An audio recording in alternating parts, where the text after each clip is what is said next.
Video को share कर दिया जाए ताकि केंद्र सरकार का ताजा अपडेट, केंद्र सरकार और मंत्री मनसुख मांडवीय जो कह रहे हैं ईपीएस 95 पेंशन वृद्धि के संबंध में केंद्र सरकार की तरफ से जो कार्यवाही की जा रही है, उन कार्यवाहियों को जो है कि हम आपको बताने जा रहे हैं। और साथ ही साथ आप सबसे अनुरोध करते हैं कि चैनल पर नए हैं तो चैनल को सब्सक्राइब, वीडियो को लाइक और शेयर कर दीजिए। और जो है कि जानिए आज का ताजा अपडेट, केंद्र की सरकार की तरफ से आ रही महत्वपूर्ण अपडेट, जिसमें जो है कि मनसुख मांडवीय का बयान और जो है कि पीएमओ के टीबी सोमनाथन कैबिनेट सेक्रेटरी जो है कि क्या बयान दिए हैं, वह सब कुछ हम आपको वीडियो में बताने जा रहे हैं। तो चैनल को सब्सक्राइब और लाइक जरूर कीजिएगा। तो इम्प्लाई पेंशन स्कीम 1995 यानी कि ईपीएस 95 के तहत किसको कब कितनी पेंशन मिलती है, यह सारे लोगों को पता है कि जो है कि पेंशन की राशि क्या है और जो है कि अब इसमें क्या प्रगति होने वाला है। इम्प्लाई पेंशन स्कीम 1995 कर्मचारी पेंशन योजना 1995 के तहत ऐसे कर्मचारियों को फायदा मिलने जा रहा है जिन्होंने कम से कम 10 साल नौकरी की हो। केंद्र सरकार की सामाजिक सुरक्षा योजना 23-24 के बीच 78 लाख से ज्यादा सदस्य जुड़ चुके हैं।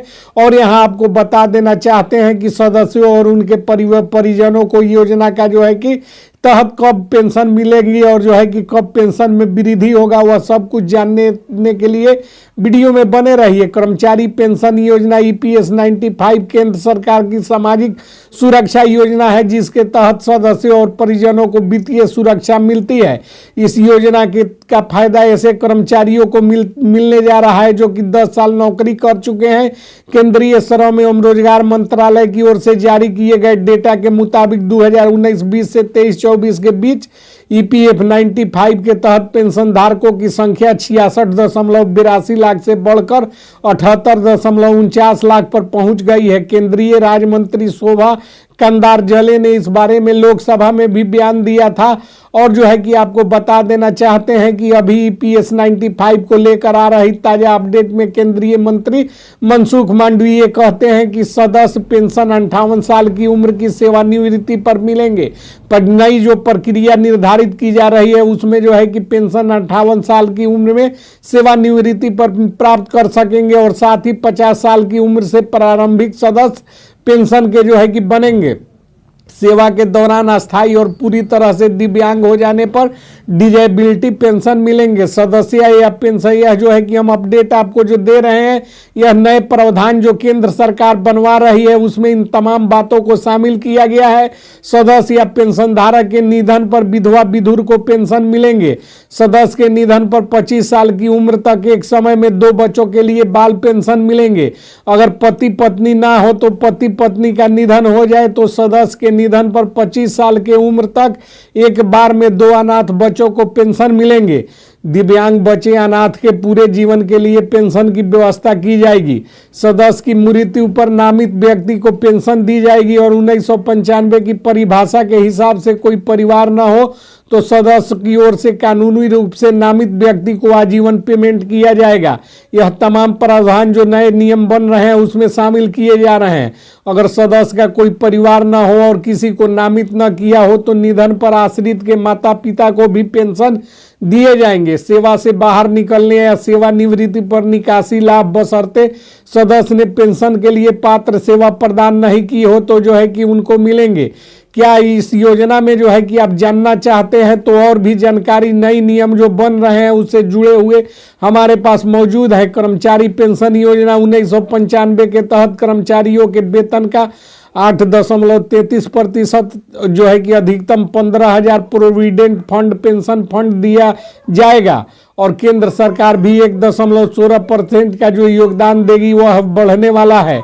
साल 2022 में सुप्रीम कोर्ट के फैसले के बाद कर्मचारी अपने बेसिक सैलरी के आधार पर इस योजना में ज़्यादा योगदान दे सकते हैं जिससे बाद में उनको पेंशन का बेनिफिट बेहतर हो सके।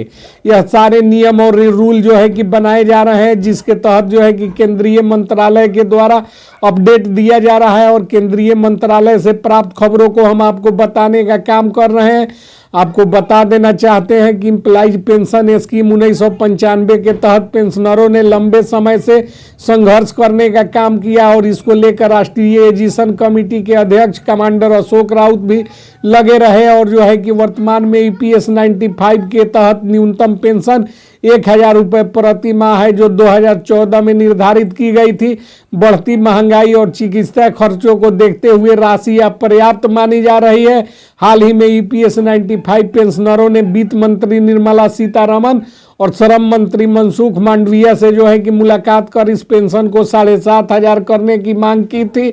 और इस में हम आपको बता देना चाहते हैं कि इसकी वर्तमान स्थिति, प्रस्तावित बदलाव और जो है कि तमाम तरह के जुड़े हुए अपडेट्स जो है कि अब आने शुरू हुए हैं, जिसमें सरकार जो है कि नए सिरे से ईपीएस 95 के पेंशन का निर्धारण करने जा रही है।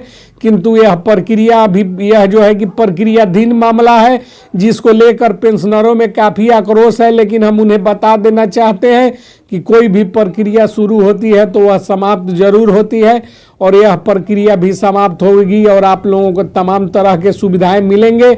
आप सभी लोग जो है कि धैर्यपूर्वक रहिए और जो है कि इंतजार कीजिए समय का।